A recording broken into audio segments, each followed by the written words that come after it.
how to change daytime navigation map color on Mitsubishi Outlander. So at the very beginning, let's start by using the home screen. Here let's use the navigation button at the left side of the screen, then select here the settings button at the top. So now you've got access to the navigation settings. Choose here the first section, which is the map settings.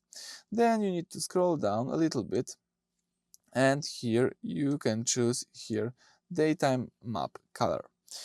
So this personalization option lets you choose the color theme profile used by the built-in navigation system during standard daylight hours. You can select between the bright options like white, or you can choose here the black options to see more comfortable colors for your eyes.